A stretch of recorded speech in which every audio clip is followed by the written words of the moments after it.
Yep. Kickstarter girth, if you will. How much is too much? How much girth? How is many too- inches is too many inches of game? My initial title for the episode was I have- is more or less more, but I think I wonder if how much Or is girth- just enough, just enough? or is just enough too much, or perhaps that the title could be how much girth is too much. But without 1.5 calyxes. No, that's too much. Only up to 1 calyx.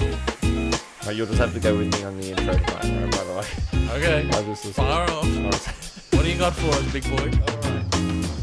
Welcome to the Board Game Gateway, where we take you on a wild ride through the exciting world of Gateway board games. Our hosts, Neeber, Ralph, and Matt, are here to guide you through the ins and outs of the latest and greatest games that will have you and your friends laughing, strategizing, and begging for more. As we explore the Gateway board game universe, we'll share tips and tricks to help you master the games, interviews with industry insiders, apparently, and hilarious anecdotes from our own gaming experiences. So whether you're a seasoned board gamer, pro, or just starting out, tune into the Board Game Gateway and let us be your guide. And of course, we cannot forget our puntastic tagline, roll the dice, take a chance, and let us be your gateway to all things board game.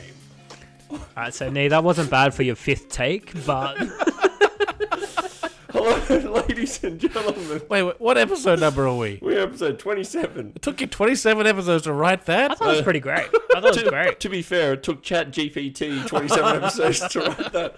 Yes, that's right. That was I basically God. typed into ChatGPT. I'm like, I wonder if I can get it to type my intro just to see what it comes up with. I think he's going to replace us next week. Oh god! Hello, ladies and gentlemen. Welcome to the Board Game Gateway. My name is Neeber, if you haven't already figured it out, and this is a weekly podcast, episode number 27, about board games and the fun times that we have. They know. They heard your Yeah, they heard 4-minute the whole introduction. intro. But what if it is their first time and they don't know that we're idiots? Don't worry. They'll soon get that as well. They've already cottoned on. My name's Neeber, as I said. Sitting in front of me is Mr. Matt, Hello. and sitting to my left is Mr. Ralph. Hi, everyone. I can't believe I said hello. I stole Blake's thing again. It's getting old. He needs a new thing now. That's right. Hello has gotten old. That's right. We are Blakeless. That's right. Blakeless. Once again, tonight, you and Blake are feuding something fierce, apparently. You I guys don't know just what it was. You guys just refuse to be in the same room together. We just can't get our stars aligned at all. And it's not. I really don't know. Actually, I said to Jay today, it's like Blake is avoiding me. I'm avoiding Blake. I don't know why we're doing this. It just hurts my soul, especially after that beautiful poem that he wrote. He did. He had a great ode to you. He sends flowers every couple of days. It's very sweet. Oh, Send some flowers, Blake. oh God. If this is the first time tuning in to the Board Game Gateway podcast, we are going to have a bit of a chat about some of the games that we've played this week. We're going to be talking about our Gateway Game of the Week, which this week we're taking it right back to the Settlers of Catan. And then we're going to have a chat about our discussion topic for the week. And this week we're going to be having a talk about the completionist, is what we're calling it, or how much is too much.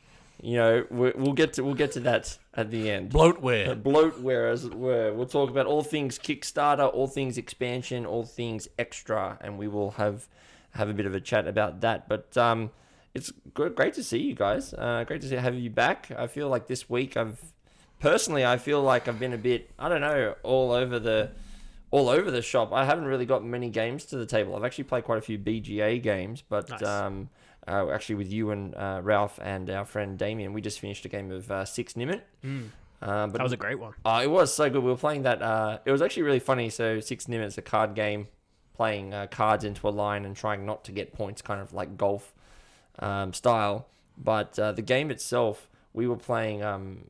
I don't know, asynchronously, whatever So it's it's called. turn-based. So we've Turn-based. basically played it, in between toilet breaks at work and things like that. Well, the funny thing is, all three of us are IT guys. Yeah. So and because BGA sends you email notifications, we'd all just be at work and just get a ping, and so like one of us would like take a double move, and then the other two would be like in within 5 minutes and do a move, and then we just bugger out and just see what was Yeah, kind of that going worked on. great, especially for a game like Six Nymphs. Yeah, it was That really good. perfect. Yeah, it took us about a week and a half to get through the entirety of the game, I think, and it literally came down to 5 points. No, I was on negative. Yeah, 5 points. I was like Yeah, it on was negative 5 points. Yeah. 5, and you were on 1 point, I think. I won on a 0 points. I Was you on literally 0? I got to 0 Oh, points, and Damien got -1. I think you were -5 or Yeah. something like that. And I've never seen a game that close, to be honest. Yeah, the That game was ends nuts. when someone goes under 0. So the first person to go under 0, then whoever's got the most amount of points is the winner. And literally, Ralph won on The 0. least amount of points, or The most amount of points. Sorry, Yeah, the most you amount of lose. points. So you lose points during the game. So you Right. you start at 66 and you lose points as you play the game.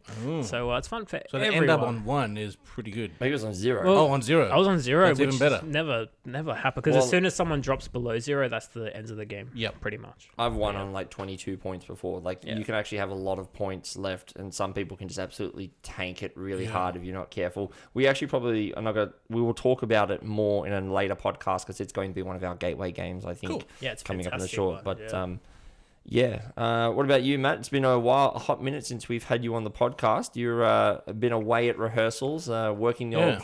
Life's getting a bit busy. And I haven't actually had much time to do much in the world of gaming at all. So, but if you're playing turn-based stuff at work, I also work on a computer, so the invitation to me would be very much appreciated the next week. Definitely. All I'll right, then we'll have open something that to up. contribute to the podcast. We'll open that up for sure. Fantastic. Well, if you are keen to come and play some games with us on Board Game Arena, search for the Board Game Gateway on BGA. We do have a group, a guild on BGA, so we don't have many. I think we only have like 5 or 6 of us in there at the moment, which is the core group of guys that we play with. But we are thinking about trying to do a patchwork tournament in the near future. So I've actually been playing a lot of space-based, turn-based as well, I love which is space-based on- fantastic on there. So we should open that up. the implementation of space based on BGA is really good because it allows you to just automate a lot of the things. Like, just take, if it lands on this number, just take it all. Or Yeah. if it lands on this, save the cube. Also, and like raw clarifications are really good as well. yeah, there's Yeah. Although, I will say in the last couple of weeks, there has been one big game that I've played, and we played TI at my house a couple of yes. weekends ago. So How'd you forget about that? it was at my house. The games don't usually happen at my house, I suppose. Did we talk about it in the last couple of weeks? No, we haven't talked about it. No. So we it was a 6-player game, and we got it out in 7 hours. Yeah, the game was over That at was 7:30. 4 to 4:30, I think. We just before 5 o'clock. We Yeah, finished. yeah. So it was the quickest game we've had of 7.5. TI, which was good. And it was a stomping. It was There What do was you mean it was a oh, story? there's a couple of big battles and No, Oh, okay. no. Our friend George, he's now the new Galactic Emperor. He won the game. He at the end of round number 2. And to give you an idea, this game normally. So at the end of round 2, no, he didn't. Wow. No. Okay. It- no. no. By the way, Round 2, that's when someone no, just takes No, Mechator. no. No. It ended in round 5. Okay, so this. All right, gives- that's normal. So to give you an idea, this game at 10 points will normally end in But it either was round over in 5 round 2. or round 6. Normally round 5. George at the end of round 2 was on 5 points. 5 victory 5 points. points, and the nearest person was on 2. And then at the end of round 3, he was on 7, and the nearest person was on 3. That's insane. Like, It how didn't the was. rest of the players gang up on it? We did, but the thing was, we also played a variation map where we played the variation map we played with you, which is where all the planets start in the second ring, not Yep. in the third ring at the back. Yep. And what that ended up meaning was that at one point no one could get to him because he had a supernova on his left and he had something on his right, and he had ended up having 2 supernova war suns on the board, and no one could get into his home base. Oh, wow. It okay. was real. He was gifted the public objectives went in his favor, and the private he kept claiming private objectives like no one's business, and they all worked for The him. reason why he Oh, got wow, to that's 5 crazy. victory points as well was there was an agenda that came out that said this person is now not allowed to use action cards, but they get a victory point. And he had a lot of action cards, so people voted for him, and he ended up. That's how he got to 5 VP. And then every turn he was able to score a secret objective and the public objective coming up. just And about. then I think he got a card that said you may have 1 extra secret objective. So I think he had 4.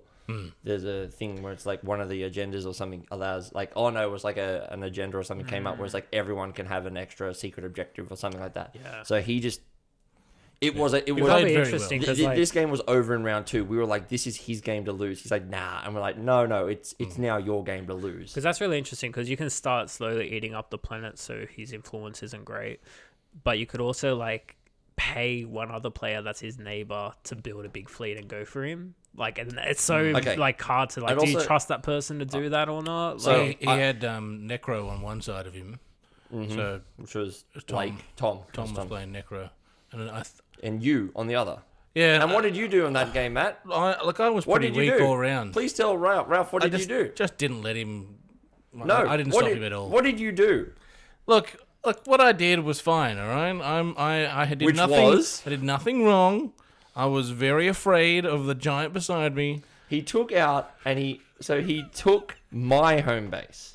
Yeah, that's fair. I did take these over. Not the guy who was winning 5-2. all right. He took Yeah, look- my home base in round 3. That's crazy. So I launched an offensive on George, Yeah, and he ate you and up from he behind. had PDS. I launched an offensive. Hang on, back. Okay, sorry. George and I were sharing this wonderful system, right? they A had- three-planet they had system. a three-planet system. We had a great agreement. We were both getting something out George of it that had we his wanted. flagship in that system, and Matt only had control of one of the 3 planets in that system. He only had a PDS, and I was going in there to do 2 things. So I was playing the to Mahak eat Gene the Stealers. PDS, yeah. I was literally going in there to kill George and to drop a planet on one of the other ones that was free. So one of the planets hadn't been taken yet. Oh, okay. So One I of your walked- private objectives was to kill a flagship, wasn't it? yes, Yeah. to kill the flagship. And so, but I also went. George is so, So you far were getting ahead. something out of this? It Of course wasn't as I if was. this was this lovely, peaceful mission. Of course I was. But George was so far ahead that I'm like, he's the one I've got to attack. So I launched an offensive on George going, let's take out his flagship. I'll score a VP. And Matt went, why are you in my territory? And I went, I'm killing the flagship. No, well, he's not doing anything bad. And so then he... Excuse me, that's not what I said. I said I'm also there. You're attacking my system as well. No, I said and it I'm was next to attacking my the- home system. So if anything, he aggravated this war, didn't he? He look, and I've said to him, If anything- I said all you need to do is say, Matt is a "This simp is for my the plan." Galactic Emperor. Right? If you had just told me what you were doing, I would have taken a shot That's at true. you. It's all about communication. Nick. But No, he didn't. He just marches in. The problem is he also... Oh well, I just want his. had- Well, come on. He had PDS too by this point. So it wasn't just the PDS in that system. It was yeah. the PDS in the Adjacent. adjacent system, and he shot three shots and 2 of them hit. Like, as they said, by the end of round 2, the writing was on the wall. So it was just, let's just have some fun with this, I suppose. Yeah, and see that what sounds good. happens. That's a good way to look at it as well. Yes. Wow. Fun. Ha ha ha ha. Yeah, it's very rare you see a player run away that far in the lead Yeah, in the it game. was a bit Usually the rest of the table gangers up on them really quickly. And admittedly, I said this to my brother Tom, I played the game very weakly because right off the bat, George had you said cuck. to me, like one of the open objectives was own, I think it was 4 red resource planets or Yeah. something, right? And I had 1 in my local vicinity, and that was it. He had 2 in his plus 1 of mine. Yep. I think there must have been something. Maybe he had 3 very close to So mine. you got, he only you had got the very one extra lucky one, early right? on. And I was yeah. like, and the foolishness of me was that I just gave that away instead of just trying to defend it or trading it for something a bit more valuable. But I looked at it and went, well, I can't Yeah, get that victory generally point. you So want to trade may as well. you want to trade a point for a point. Yeah. Yeah. Yeah. Anyway, it was a fun day. It was one of the first time that we've played a game on Matt's big table on the inside. Yeah, I know because I actually messaged him about that. Like Yeah. you guys sent me a photo It is the insert of his table is as wide Yeah. as this current table. because so I it think was you very guys nice to sent me a play. photo and I messaged, "Oh, nice table. I didn't know you could use it for games." And then Matt Wow, goes, sassy. blow it out your ass, Ralph." Hilarious. Absolutely hilarious. Look, admittedly, I quite enjoyed that message. by that stage, I'm pretty sure the game was very much over as well. But I wasn't part of the game, so no, it was no. funny. But yeah, it has been almost a year and a half since we've had that table. That's the first time we've had the entire thing opened up to play a board game. We've opened it up to play a couple of little card games here and there. Well, but- if you ever Yeah, it want, looks if you're beautiful. looking at buying potentially Gloomhaven like Jaws of the Lion for you and Jane, then potentially that being a good excuse because you could set it up on the table, then put the overlay over the top, and then you don't have to keep packing it down. well, that's what I do with my Lego days, right? I that'll be scatter Lego perfect in the for middle Lego, of it. yeah. Yeah, so you just It's build. also means you never lose a piece because Yeah. you can't escape Yes, from the yeah. table. Very clever. that's good. Very good. Okay, well, they've heard us babble on for quite a few minutes about our grievances with each other. We are going to now move on to our gateway game of the week. And this week we're taking it right back to one of the granddaddies of the modern board gaming scene.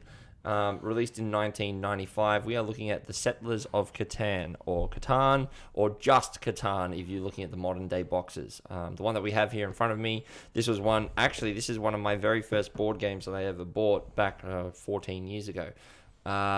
Basically, this game is one of the three, what we call the Golden Gateway games, the Golden Triangle, if you will, which is Settlers of Catan, Carcassonne, and Ticket to Ride are the three. This game is a resource management trading game in which we are all playing four different, I guess you can say, competing villages. We are trying to get resources into our hand and spend those resources making our little townships bigger, building roads on Catan, and also then potentially trying to get some of these what are called development cards. Development cards are special powers that you can play, which can be anything from victory points to knights. The way the game works is really simple. You set up the game board, which is a big hexagon made out of little hexagons. You put down little numbers from 2 to 12 on the board game. There's 1, 2, 1, 12, and then 2 of each of the other numbers, 3, 4, 5, 6, and up to number 11. And then on your turn, we at the start of the game, we place some cities down on the board to kind of get our initial space. And then we take the resources accordingly, what we're next to. And then your turn is quite simply roll the dice. Whatever number comes up, you then have a look at who has got settlements next to those hexes with those numbers. So Matt, for example, would have maybe a settlement on clay or something like that. There are 5 different resources, if I'm correct. Yeah, there is, yeah. Wheat, clay, sheep, and wood.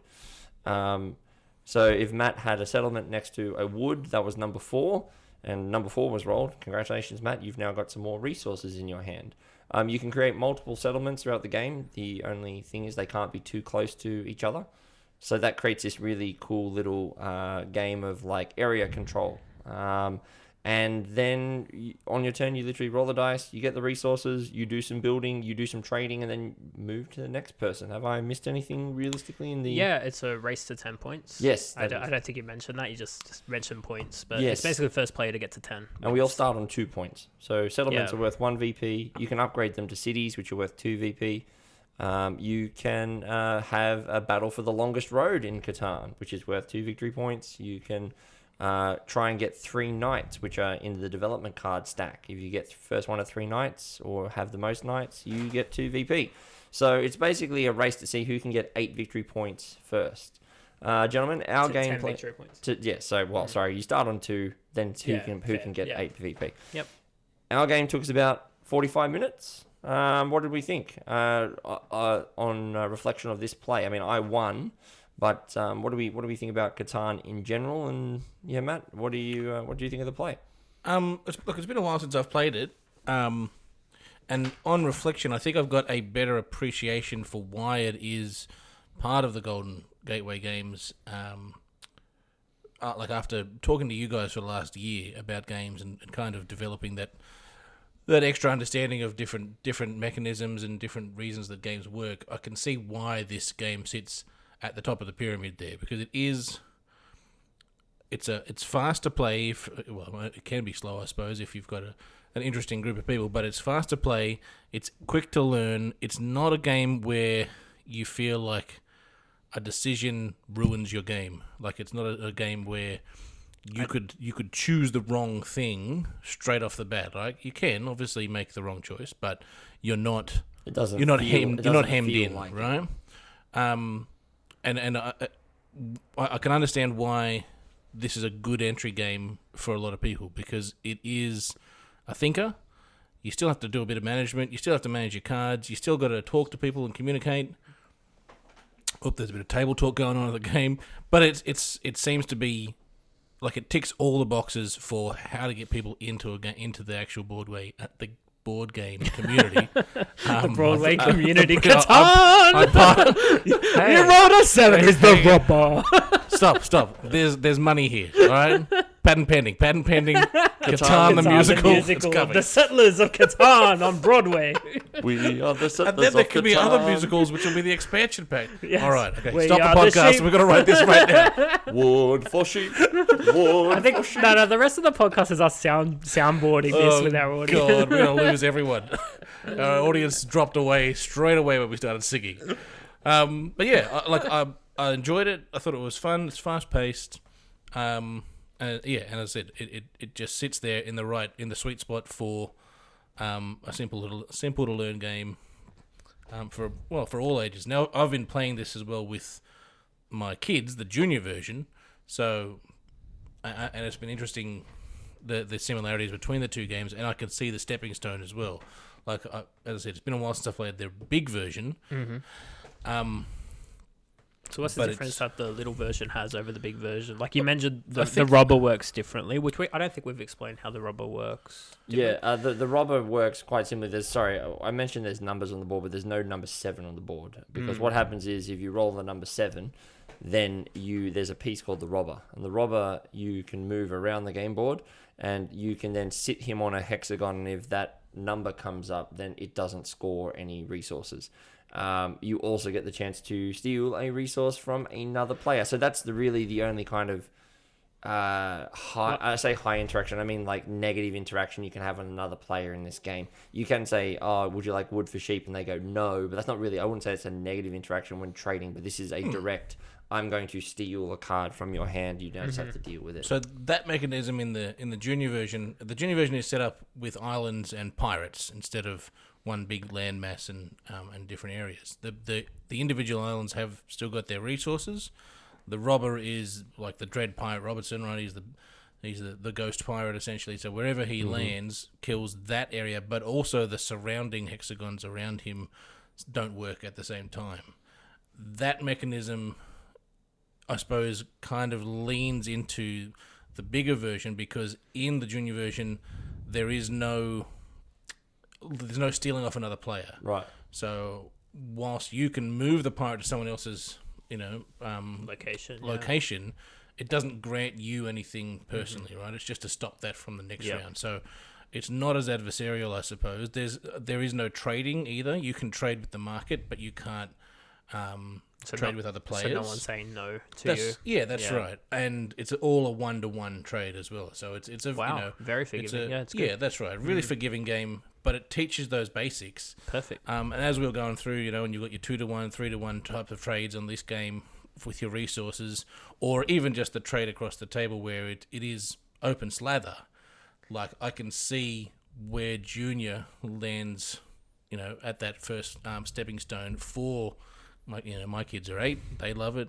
But I could see, 10 plus on the box? Yeah. So in a couple of years' time, those techniques that they're learning would suddenly take off into this game. So Definitely will. What do you think, Ralph? Coming back and playing this game after quite a while? Yeah, I last played it a few weeks ago by coincidence, but I like how the developer Klaus, he just made it because he wanted to play a game with his 2 kids, his 2 sons. Yeah. He didn't want to be confrontational. Like Monopoly is very you're gonna lose very early on. It's luck of the dice, and this is still luck of the dice, but it has that interaction, which is what the developer was going for. Again, with high interaction, most of which were positives. So it's great to play with young kids as well. This game is quite huge in the competitive side of board gaming. Yeah, there's massive tournaments worldwide for this game, which is really interesting to see. And I actually couldn't sleep about a month ago, and just on my YouTube is all board games. Let's just submit that now. The competitive, in Vegas, the grand final was on my YouTube feed. I was like, you know what? It's 3 a.m. I'm just going to watch this thing. It didn't put me to sleep. No, it was thrilling. It was thrilling. It's actually really interesting looking at a competitive side to this game because a lot of the guys, there is meta games that form, which is they know just different distributions and things will for the minimum is going to be 2 for 1 here if you want that. Or that's right. They know the ratio of the trade game. What they need to do, and that's one big thing about this game, which is I mentioned at the beginning of the game, you put down your initial settlements and you get to put down 2 of them, and that is a huge part of the game because Definitely. there are limited spaces on the board. And obviously 6s and 8s roll better or have a higher probability of rolling than any other numbers. And so if you don't get into these good spaces, you're really banking on some higher probability strats or lower probability strats, I should say, that in the long run may not come out. But can pay off really which well. you had a couple of like times where the 5 would come out quite a few times, which is lower probability, but actually paid out really well. I mean, I end up winning our game because I was really the only one who had a handle on wheat, and I was very lucky that the dock that I had in my side of the board was allowed me to trade wheat for 2 to 1. So I use that to my advantage. I forego the biggest road or anything, and actually a presence on the other side of the board to go put 3 settlements around this one wheat tile, and by the end of the game it actually started paying off. I'd get 3 wheat every time, potentially getting other wheat from other places, and then I was also able to trade it quite well. I will say this is my least favorite of the Golden Gateway games. In fact, I wouldn't even rate it in my top 10 Gateway games. After having played other games now, I do feel like it does have a couple of downfalls. Not to say I think there's not a lot of agency in it. Yeah, it does. Game. It suffers from that Monopoly thing of roll dice, and now I'm at the suffrage of what it comes up. There was actually a few times in our game. So our game took 45 minutes, right? The last time I played Catan, it took me 2 hours. I cannot stress how much that sucked. This game needs to be played in under an hour. However, in saying that, this game, there were, even in our 45 minutes, there was a good, 5 or 6 turns when some of us would just roll the dice and go, can't do anything, pass it on. Yeah, that happened a lot. No resources came out, the rolls weren't there, we didn't have settlements, and so it was just like, well, I guess that's my turn done, pass it on. And that's where this game suffers. Now, we aren't playing, this is just base Catan. We're not talking about with the expansion with the Seafarers, which apparently a lot of people say, like, you shouldn't be playing without Seafarers. However, well, we did. No, but sorry if that triggers anyone. No, but we are also taking this from the standpoint of, if I'm a person getting into the board gaming scene, I'm not going to go, ooh, Settlers of Catan, and then go, ooh, I need the Seafarers expansion, like, because it's a good game. It's like, no, this is what most people will get out of the box, and from an out of the box experience, I mean, don't get me wrong, it is so much better than games like Monopoly, Panic, because there is like interaction. I can trade with you. It plays very, very quickly. No one's eliminated, so you're always playing. But it can get... It's almost... I want to say it's almost too simple for the amount of decisions that you have to make. Which is, the decisions you make are, I've got the resources in my hand. Can I trade with anyone? No, I can't trade with anyone. Or yes, I can. I'll do that trade. Now, what resources do I have? What do I think are the best buildings? Build said building, and then I'm hoping, like, again, but you're playing probabilities here. You're hoping that the numbers... I don't disagree with you in that it's not... Like, you wouldn't get this out, or we wouldn't get this out on the regular. No. Because it doesn't provide enough for people of our skill level and our experience with board games, right? In that, you'd go, got to get that out, because that was a lot of fun. It was enjoyable. It was fun to play with people of the same, of the same caliber, so that way the game does flow and you're not. Yeah, it felt competitive still. Yeah, that's right. I wasn't bored in it, but you're right. It wouldn't be something that I immediately reach for. But that's from our standpoint, right? From the entry level standpoint, I think it's fantastic. I think, definitely. Like, I can see, as I said, exactly why it sits where it sits in the market. It's a real simple game to learn as well. It's not... it provides enough Yeah. to get people hooked into board games in general, I think. Yeah, look, and I don't disagree with that either. I mean, this is one of those games that I bought for that specific reason. I thought, everyone says this is a really good game. I will say, though, that if you're anything like me, you don't need to be a heavy gamer to get over this game very quickly. And I think, for me, it took about maybe 4 or 5 games of it before I'm like, I'm done. Yeah. I think I'm done with this game. I think I'm ready to move on to something else. That's not a bad thing. No. That's not, because that is like, nearly 10 hours worth of, well, hopefully not 10 hours, maybe like 5 to 6 hours worth of good and entertainment that we had here. One game went for 2 hours. I love... Yeah, it's just like, this game actually can be really bad if people are not willing to just make a decision and get on with it. Because, like, a lot of it, we played it at 3, but you can play it at 4, even... Yeah, 4's the max for the but base I think that's game. it, right?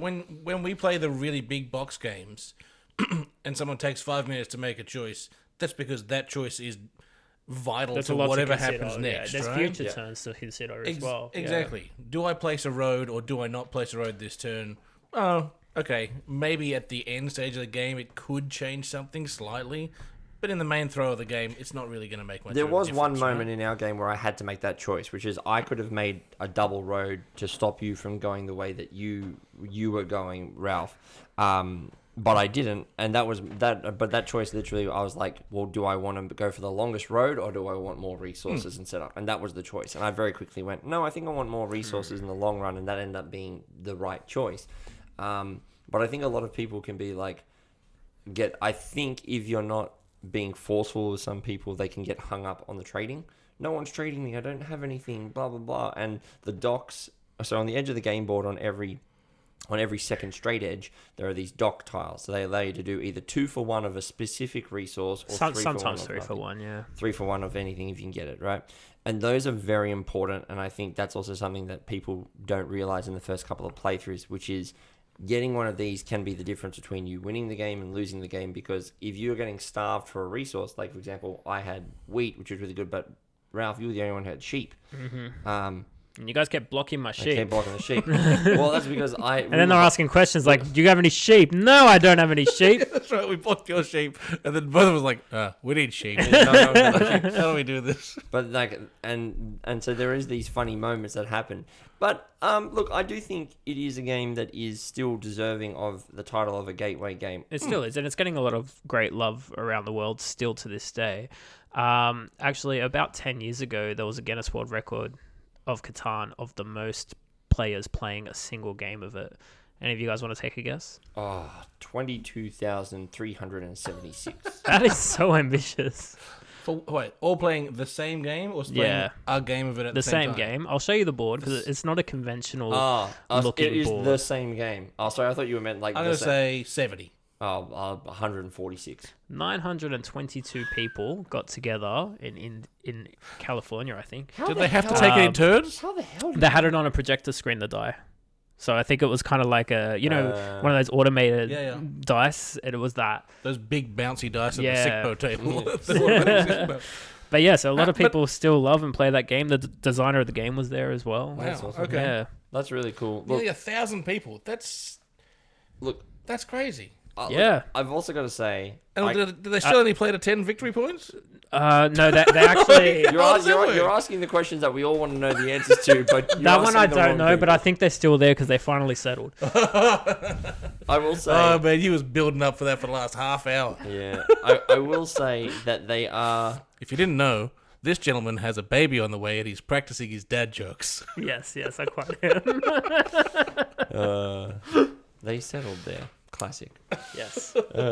Classic. Anyway, but look, you can't deny its iconicness in the world of board gaming. Yeah. The fact that even South Park has taken and used the Settlers of Catan and stuff in one of their episodes. The fact that it's had a name change is now no longer the Settlers of Catan. It's just known as Catan. That's just what it's known. I've got one of the older. They boxes started here. paying per character. So Yeah, exactly. Right. Boxes are expensive and print ain't cheap. So Remember, there used to be the Settlers of Share, and now she's just Share as well. So, it happens a lot. God, we're gonna move on. You're not the only one who can do dad jokes. No, I'm impressed. That one got me. We gotta move on to the next topic because we're gonna get. Anyway. No, well, the next topic can be lent into from this. Yeah. I actually want to lean into a little bit of something. So, Please do. We mentioned Catan Junior, yes. how it's a great take. And it's like simplified rule set for kids to enjoy and play. There's a game I love called Scythe, and that is quite a huge game. Essentially, you're just playing to 7 points, but you have to do things in the game. There's a lot of turns. Even just to get 1 point, it might take you like 15 minutes. Things like that. Steampunk robots that go poo poo in the game. Yeah, it's a fantastic game. But there's Scythe Junior, which is literally you can do 1 turn and get a point. It really cut down the game for kids fantastically, and it still felt like the same game, which is really cool. Yeah. They took on the My Little Pony route because it's called My Little Scythe. Okay. And they got the little chibi artwork of all the main one of the main characters is like a lady who's got she's a Soviet Union lady. in Siberia, and she's got a bear. Yeah. So yeah. then Right. like one of the little chibis is just this little like cutesy like bear just sitting there with a cute face, and they've all got It's, like there's a wolf, I think is another one. Yeah, so like normally in the game you do war and you battle someone, but in this one it's a pie fight and you're throwing pies at each other. Like it's a cool little adaptation. Like That's awesome. yeah, I it's re- clever. There's also like there's all of these big games as well. Generally, they all have some variation of Junior. I don't think Carcassonne does. Yeah, though, like Bot Factory's the junior version. of Kanban. Kanban. Yeah, that's Kanban. right. But you've also got like Ticket to Ride Junior, so they've got a version of that as well. There is a lot of different variations where people. I don't think Carcassonne needs one because you just take No. out some of the rules I think and Carcassonne play it. has one though. It might. I think I could be wrong. Maybe yeah. But when the version that I've played with the kids, I just haven't played with all of the pieces yet. We're just There's ease a lot them into there, things. yeah. All right. Well, speaking of, we're going to move on to our discussion topic, kind of transitioning and segueing into it as well. So we kind of spoke about the idea of the completionist, or is less more, is more not enough, right? Like this is the idea. It's just enough, not enough. It's just enough, or not enough. Too much. How much girth Does anyone need sheep? How much girth does this have before it becomes uncomfortable? You know, these kind of things that we need to talk about. But we were talking about it because Catan, being the game that it is, does have expansions, and we started thinking about, well, in the world of board gaming, expansions are not now a unique thing. They're seen everywhere. There's a lot of different things, and we wanted to have a talk about, well, when is it too much? When does it not work? When does it work?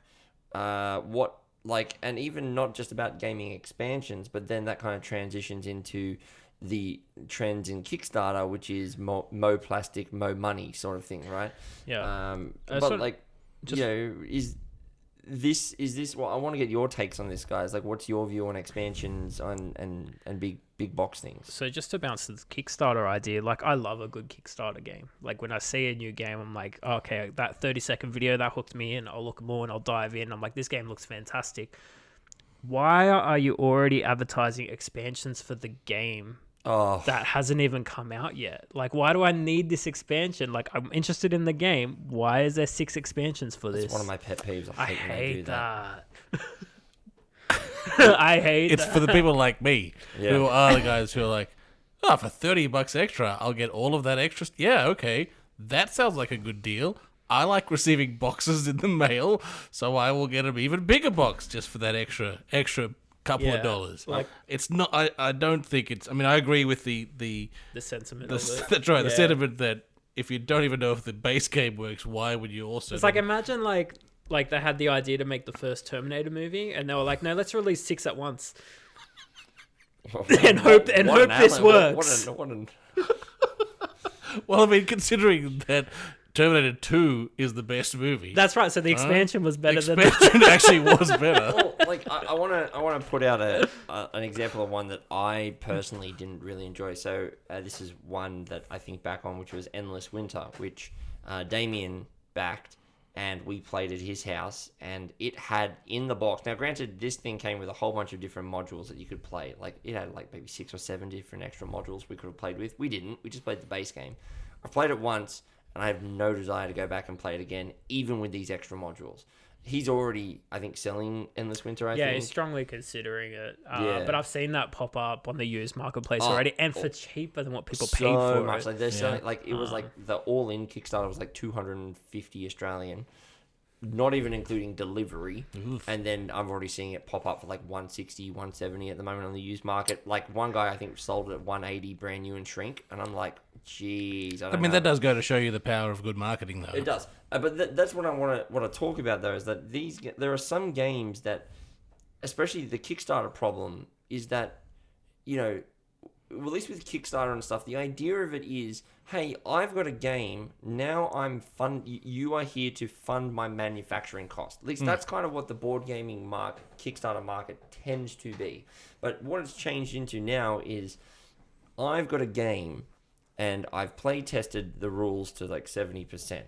And I want to do all of this fantastic stuff, but I can't do it unless you give me the money to do that. And then you get run into these problems with, like for example, Frosthaven, for example. Whilst Frosthaven is not a bad example, is not a bad game. In fact, from more accounts, it seems to be a really good game. It's a fantastic game. Sorry, Frosthaven is the bad example. But I'm thinking of like the amount of stuff that it has, like the amount of plastic that it has. This is a bad example, me. What would be a good example? Let me go back 20 seconds. We're not going to say Frosthaven. I'm going to say like games Like Zombie Side, New about, York, or what something. about Tainted Heroes Grail, of for Air, example. Land and Sea? Sure. Heroes of Air, Land and Sea, Tainted Grail, for example. These games that provide you models that are fresh out of the mold, not painted. Yeah. That's fine. And then you have but they don't add anything to the game. And then you start losing stuff where expansion modules start coming in, which is like, hey, the game is out, and if you want the expansion module, which adds more missions to your story, it's like, is that part of the game or not? Like, are you taking features out of the game to get more money, or am I getting the full experience here? Like, I've seen it happen before where there was a Kickstarter that was 100% backed, but it didn't make Like all a of stretch goal. its stretch Yeah. goals. But then when the thing closed, magically, all the stretch goals, you'll be getting them anyway. Right? Because it was like they already had it in stock. They had it in stock, Yeah, right? they know what's And I get that that's marketing. Yeah, but it I is. It's also, just to keep you going back to keep the you going back page to check it out yeah. and get other people to keep backing. I get it. But at some point, I need to know what I'm backing before I actually commit money to this game. But And that's why the late pledges are good. You can put Yeah. $1 on there, and then you can pledge later. Like if it's something you're already interested in. that is true. That is true. Yeah, I guess that is more common these days than it used to be Yeah. about 18 months ago, where it's like they didn't just have $1 access to And the like pledge typically, manager. if I'm backing something, I don't care about the stretch goals. Like I want what I want, and I know Yeah. the cost already. Yeah, I guess it's You seem to be a bit angry about it. He does. I think he's been Which- hurt. Someone's hurt him. But I understand, right? Like the board game community in general is still pretty untainted by big industry, if you like, right? I know there are some big board game manufacturers out there, Definitely. but there's no. It doesn't feel like there's some big monopoly overlords, saying these are the games you play and here are the 8 pieces of plastic you're allowed to play with. The thing It's is- still Like very Chat open. There's a lot of slather. like big board game developers like Fantasy Flight that make good games. Like there But are some bad they are ones, actually in touch with their communities, right? Yeah. Yeah, they know what unlike they're a doing. lot of the rest of the world that we live in, where we're reliant on big companies providing half the shit you eat and breathe and sleep in, and And I all think that that's stuff. why, like Frosthaven and Gloomhaven is different because it started out with just the one guy, and he had a very small team of people. Like it was still an individual thing. He only made one other game before he made Gloomhaven, which is insane. That is crazy, considering the size of Gloomhaven. Yeah, it's truly impressive. Yeah. As to how that happened, and the fact that I think is still one of the most top funded Kickstarters of all time is like just insane. top funded board game. Oh, Yeah. did Root over? No, Root wasn't near it. Gloomhaven. But yeah, there's no like big plastic molds. It's all like cardboard Mm. cutout miniatures. There's no like premium experience. There's actually going to be a Kickstarter for that for those that want it. To be honest, I'm actually that's why Yeah. Frosthaven and Gloomhaven were the wrong example. That Yeah. I just was getting mixed up because they're in my mind. There's heaps of minis things. Heck, I'm guilty. Like I backed Black Rose Wars, and that is just a massive thing of plastic miniatures ready for me to airbrush. One of the things you guys like, Eternal Darkness, is the same thing, isn't it? That you've got a crap ton. There's like 3 boxes worth of minis. Massive Darkness. Massive Darkness. Sorry, that's Eternal what it Darkness is another is. The big card box crafting game, one by but John that's a DeClaire. good one. He does declare. Massive Darkness was one where, yeah, once again, like I went in on all of the expansions. So it's really but massive. That was, It's called Massive Darkness because you look into your wallet after you funded it, and it's and like, it oh, was it was a black hole, that's yeah, for sure. yeah. But there was a stage where I was buying games as well for the miniatures, for the fun of having this stuff, right? It wasn't so definitely. much to actually play a good, solid game. It was just, that'll be fun to actually own and maybe one day get out of the But I think that's the box. thing about the stretch goals, and you go back to that website every single day to see what the new stretch goals is, and you're developing that emotional attachment to the game, and you don't care about the money. See, I But must the, be the weird. flip because- side, though, is the success stories, is the Bristols or Yeah. the Tortuga games, right? Where these little indie mum and dads have developed a solid base game. And that's where Kickstarter shines. That's right, and there's nothing but the box, right? Like they don't have stretch goals or anything like that. Actually, I think that's not true. They have a couple of extra But they're cards just like that little they cards, throw in, yeah. right? You're Yeah. not, you don't get an extra box or anything. And so those guys are still, are where the board game community really is still shining. Well, this brings up the interesting question, which is, all right, so we started this talking about expansions, and we haven't talked about expansions at all. We've kind of talked about Kickstarter. Yeah, we went on Bloat. that tangent. But in saying that, because this is a nice, interesting segue, which is, for example, a small box game like you're just saying, which is that I received within the last 12 months, is Long Shot the Dice game. Great game. Which I've played and we all love, right? Yeah. Now, that game is in and of itself a tight standalone package, and all it came with was the couple of the add-ons that it came along with was just more cards. Yeah, just a few more cards, which can change the variability of the play, right? But when I'm talking about expansions, I'm talking about like things, for example, the Seafarers of Catan, right? That's your expansion. Yeah. Like Seven Wonders have got the Leaders expansion. Seven Wonders Duel has got the Pantheon expansion. Dominion, and it's a million different card boxes that you can get. Like it's like, you can buy like 8 different expansion box. Wow. All these kind of different things. I guess the question, I mean, we can keep talking about Kickstarter as well, but sometimes I think there's something to be said about a nice, clean, tight core gameplay that I think can provide a really good experience. Now, I think the Frosthaven and Gloomhavens are the exception to the rule here, which is But Gloomhaven is its own game, though, isn't it? It is. It's its own standalone campaign, right? So it's not an expansion. It's it's not. But I wouldn't affix Bloat or expansion anywhere near Frost or Gloom. No, I'm like not. Gloomhaven does have an expansion, which I haven't touched, to be honest. Probably not going to. Because Gloomhaven is already its own game. But think of Gloomhaven as like you have all the pieces that make the map and different characters and monsters. And you just set it up in a unique way according to the scenario and you play it out. That is pretty much the reason why I think really dumbed down what that is. The reason why I think Gloomhaven specifically is I'm thinking about, maybe potentially some maps are not as strong as other maps from a gameplay or story point of view.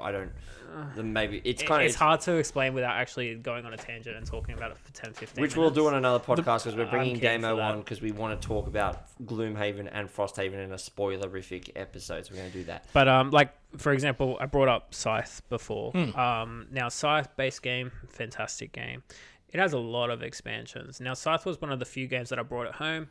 Played a couple of games with my wife, and she's like, "This game's great, cool. I'm gonna buy everything I can for it, so we can play more of it." And it was great, but there are some expansions that I feel aren't required at all for the game. Like, why does this exist? But they haven't added to it. That's right. Yeah. It's like, why does it exist at all? Like, one of the expansion is literally like $40 or so, and it gives you like a different type of miniature to move around the map, but it actually doesn't do anything. Well, I felt that with one of the Northgard, Uncharted Lands, which is one of the Vikings themed games that I got. Base game is brilliant. We played with the Wilderness module. Absolutely did not like it. We were like, we were excited for more. Give us more creatures, more fun things. And it really turned what was this neat, core, tight war game into this. It's sloppy. It just changed. So, and I'm like, man, like. The only expansion game I think that I've got is Unfair, and that's all. It's just a card expansion, right? Just adds more cards to your deck. But does it add to the game that those cards are implemented in it? Look, I mean, if I'm going to be perfectly honest, I couldn't give a full verdict on that, but it just made the decks a bit bigger, and you had a little bit more variability in the theme more than anything. But you're right, it didn't. I don't think it adds to the base game. So have you guys played Terraforming Mars with more than the Prelude?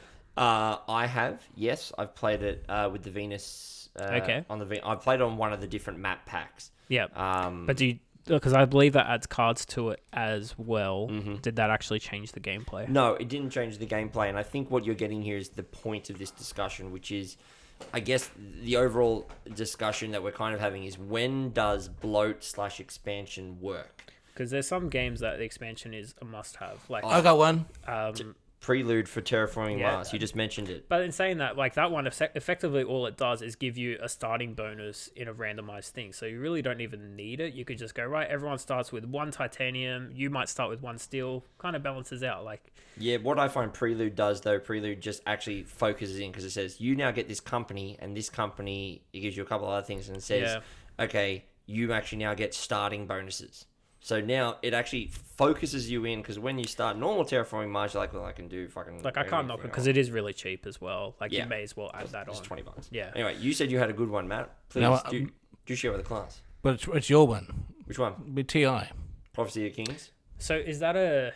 See, I really like Prophecy of Kings, but I can see why a lot of people who like TI actually don't like POK, because You have it's to play with changed it the or game not a at all. lot.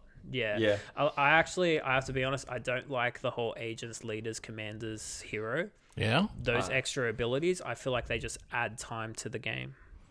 But I Ooh. love the exploring Okay. factor. See, I really like the expansion for everything that it adds, because I love TI, so more game was more TI. I do see what you're saying about the agent, commander, heroes. However, I think that gets solved when you play it more often. When you're like, No, these. I enjoy them. It's not like it's breaking my brain. It's just I feel like it wasn't required. No, Yeah. I get You're that right. as You're well. right. I don't think it's required in the game. The base game, the base game is still solid by itself, but I think the expansion doesn't. It's not a bloat expansion, right? You're actually getting bang for your buck with that expansion. Yeah, that was... And it does change the gameplay It does. for the better if you're that kind of player. That expansion was more money than some of the games that I've actually standalone Yeah, games. That it was really is, $150 yeah. standalone, but it changed the game completely. It does, yeah. It's a really good one. So I think that yeah. on reflection, it's more miss than hit with expansions. Yeah, so yeah, I think it can be from time to time. So what I don't get, Spirit Island is a game I really enjoy. However, it's only playable if you get the first expansion for it, which is only an extra $40. But it's like, why aren't, like, in essence, it didn't add a lot of things. It added a lot of cards and it added some more tokens, but you could have easily found spot for that in the base game. Like, why did the publisher break it up? Like, I don't understand. If everyone's like saying you have to play it, and you really do need to play with the first expansion. So that just boggles my mind that a publisher actually did that. Or sometimes, But did they do that on like? They must have done it to save cost. save cost on the initial print run. I mean, look, it still worked. I mean, they came out, but there are like sometimes where I think publishers can go too far. I mean, one of the examples for me is Seven Wonders Duel. Seven Wonders Duel was a great tight-knit game. Then the Pantheon expansion came down and added the gods in. And I think it really makes the game great. But then they have a third expansion called the Agora expansion. And that one I've played and I'm like, it's too much now. I'm saying that I loved the first expansion of Seven Wonders Duel, Loved it. but I wasn't rushing out to buy it. Yeah, and that's the same thing, yeah. Which is, there are some games that are so good at their base form that you're just like, even if the game is great with the expansion, you're like...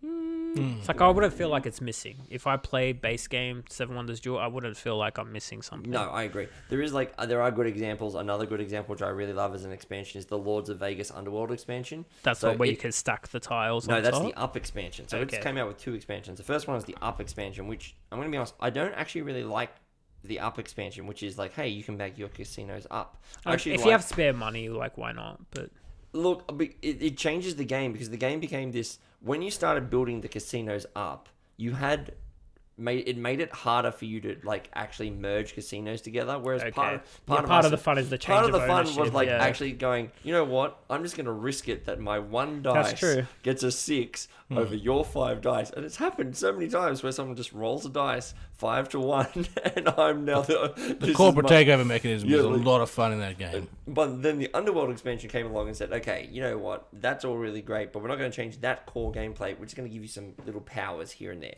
And those little, like, it's like little spice, little, like, okay, you know, you actually get to steal, like, maybe a parking lot from someone, or you can, you know, force someone to gamble at your casino. That's cool. Little things like that are Yeah. fun, which is, I find that I think games that give you, it's either more of the same, or if you're going to give me, I just said it, but to add a spice, right? Well, I don't need, if I'm having spaghetti bolognese, I want my garlic bread on the side. I don't want to have I want to have... Don't blend up the garlic blend I don't- into the sauce. Exactly right. You Yeah. just give it to me and let me choose, right? Maybe Puree the garlic Well, I bread mean, for me, that's please. yeah. Sticking with that analogy, I I was going think to say that's someone gets beef stroganoff and just dumps it on my spaghetti, but that well, no, works because too. like there seems to be a couple of different threads here, right? Like there are games where the base game is fine by itself and shouldn't be touched, right? It doesn't need anything else. Yeah. Adding the extra spice, as you say, is fine, but you don't need it, right? I'm So saying that, like, I bought Flame Rouge the other week. I need that Peloton expansion Peloton?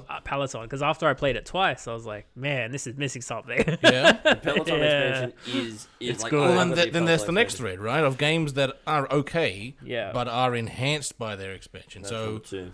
and then there are the ones that are ruined by their expansion, where you like it took the fun out of both games. Yeah, and essentially. when I found that happened, I just removed the expansion or chose not to play with that piece.